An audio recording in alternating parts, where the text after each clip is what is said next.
just finished our first 250 moto today from Crawfordsville, Indiana, about an hour from there. And Dylan Ferrandis inside gate pays off, just barely able to get around Jeremy Martin to get that motorsport.com pole shot, and then he checked out. Yeah, Ferrandis just had great pace this moto, but there was so much going on behind. Hampshire gets a front wheel on the outside of the run. He tips over. Simple little mistake, but you could see all the spots it cost him. A lot of talented riders getting by. He'd have to work all over again. Yeah, Hampshire worked his way back through. This is Shane McElrath getting around Mitchell Harrison, who had a good start. But here's Hampshire on the comeback trail. He gets around Harrison as well, and he had Alex Martin right behind him most of the time. Those two gang up now on Hampshire, or on McElrath. Hampshire gets around him. Martin was not able to get around, so that will put Hampshire in 6th. Unbelievable Dylan Ferrandis. He is in fine form.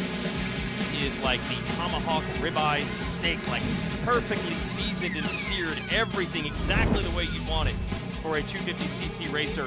3 moto wins out of 5 so far this year. Here's your 450 Moto 1 highlights here. Lucas Oil race recap. Crash for Bogle. You saw Tomac tucking the front, you said there as well. Yeah, briefly when he came that turn, it's still a little slick. There you see Tomac. He almost did a Bogle. So the mud catching the guys off, but Bogle goes down. He's able to get up. They check him out. I think the bars got him in the abdomen area. He would get back in the race, which was great.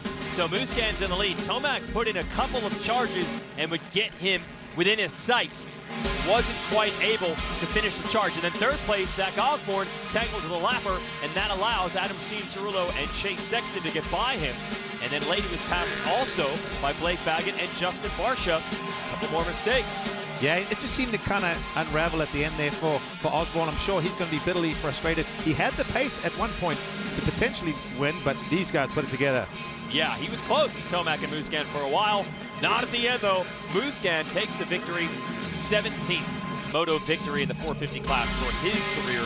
Tomac, that's what he needed to just get this thing righted, and he does it with 2nd ahead of his teammate, Cianciarulo, Sexton, Baggett, BARCIA, Osborne, Wilson, Craig Noren, top 10. Let's show you the highlights. Lucas Oil race recap of the race we just completed. Dylan Ferrandis on the 14, inside gate pick. It worked great in Moto 1. It did not here in Moto 2. Yeah, his teammate slides out in the first turn and basically just parks the bike in front of his teammate Ferrandis there. Causes a chain reaction. McAdoo goes down as well. But the fight from Ferrandis was just something else. He picked through riders. He passed anywhere, everywhere, inside, outside. It didn't matter. He was on rails to pass 57 riders? 37, yeah. He passed about 20 in the first lap. This is the final one, getting around Brandon Hartrath, and that will put him up to 3rd. He won the first moto, so he has 1-3 scores on the day. That's good enough for 2nd overall, but the 2-1 scores for Jeremy Martin, who led this one from hole shot to checkers, gives Martin that overall win. Continues to be Martin and Ferrandis, who really were the 2 most well-established 250 riders coming into this season. They have won all the overalls this year. Although he explained a lot of it, just relentless pressure from BARCIA and an unbelievable high pace at the end. But they weren't even there at the beginning. Zach Osborne had the motorsport.com hole shot. Adam Cianciarulo, the rookie, gets around him. And for a while, we thought it was going to be moto and overall win for Cianciarulo, but BARCIA and Tomac were lurking the entire time. And then down the stretch, Tomac put it all together. Yeah, just gets alongside. Watch him, stays a little bit lower. He has the inside in this corner. Cianciarulo is not able to close the door and enables Tomac to go through. And BARCIA wasted no time. Goes to the inside, makes the pass, takes the line away. And just like that, Cianciarulo was fighting just for a podium overall. Yeah, he had 2/3 of the race dialed in the youngster of the 9, but eventually these guys got around. Little mistake from BARCIA. He'd make up for that. He'd stay on Tomac's wheel all the way to the final turn.